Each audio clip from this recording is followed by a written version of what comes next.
ఈరోజు జనవరి 13 పరమశివుడికి ఆ భోళాశంకరుడికి అతి ఇష్టకరమైనటువంటి రోజు ఈరోజు.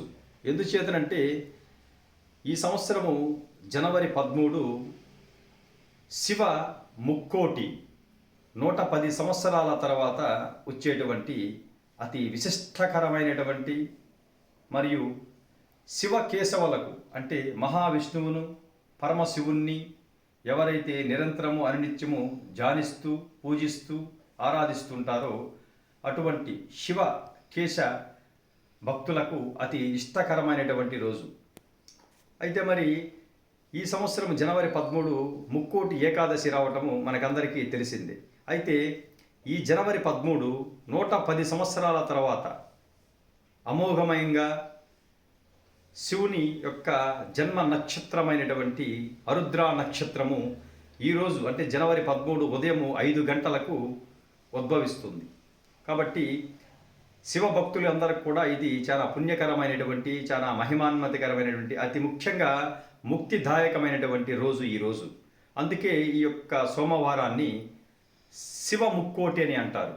అంతేకాకుండా ఈరోజు మాఘమాస శుద్ధ పౌర్ణమి మరియు మాఘమాసము కూడా ఇప్పుడు 5 గంటలకు స్టార్ట్ అవుతుంది. అంతేకాకుండా అతి ముఖ్యంగా మనం గమనించినట్లయితే ఈరోజు సోమవారము మరియు భారతదేశం అంతయు కూడా ఈరోజు భోగి వేడుకలు కూడా జరుపుకుంటూ ఉంటారు. అంటే ప్రతి ఇంటి ముందు ప్రతి గృహం ముందు అంతా కూడా భోగి మంటలు వేస్తూ ఆ పరమశివుణ్ణి ధ్యానిస్తూ ఉంటారు. అయితే ఈరోజు కనుక మనము జపనిష్టలతో జప ధ్యానాదులతో గృహాన్ని మరియు మన శరీరాన్ని కనుక శివమయం చేసుకుంటే మనం ఎంతో పుణ్యాత్మలం అవుతాం. కాబట్టి ప్రతి ఒక్కరు కూడా ఈరోజు సాత్విక ఆహారాన్ని తీసుకొని ఆ శివుని యొక్క కృపా కటాక్షాలకు మనము ప్రాప్తులు కాగలమని ఆశిస్తున్నాము. అంతేకాకుండా ఇప్పుడు ఈరోజు మనం గమనించినట్లయితే ఈరోజు ఉదయాన్నే 5 గంటలకు భోగి మంటలు వేస్తున్నటువంటి సమయంలో పంచభూతాల్లోని వరుణుడు అంటే గంగమ్మ తల్లి కరుణించి వాన కురవటం అంటే చిరుజల్లులు తొలకరి చిరుజల్లులు కూడా కురవటము అవంతి కూడా ప్రతి గృహం ముందు మనకి చిరుజల్లు వలె గంగమ్మ తల్లి మనకి కృప చూపటము మన అందరి అదృష్టం. వెంకటగిరిలో ఉన్నటువంటి మన అందరూ కూడా అదృష్టవంతులమే.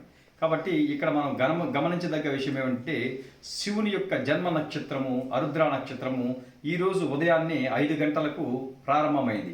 అదే సమయంలో తొలకరి జల్లు మేఘాల నుంచి ఆకాశం నుంచి అంటే పంచభూతాల్లోని ఆకాశం నుంచి భూమి మీదకి మనకి తొలకరి జల్లు వలె కురవటము చాలా విశిష్టకరమైనటువంటి చాలా పవిత్రకరమైనటువంటి చాలా పుణ్యకరమైనటువంటి రోజు.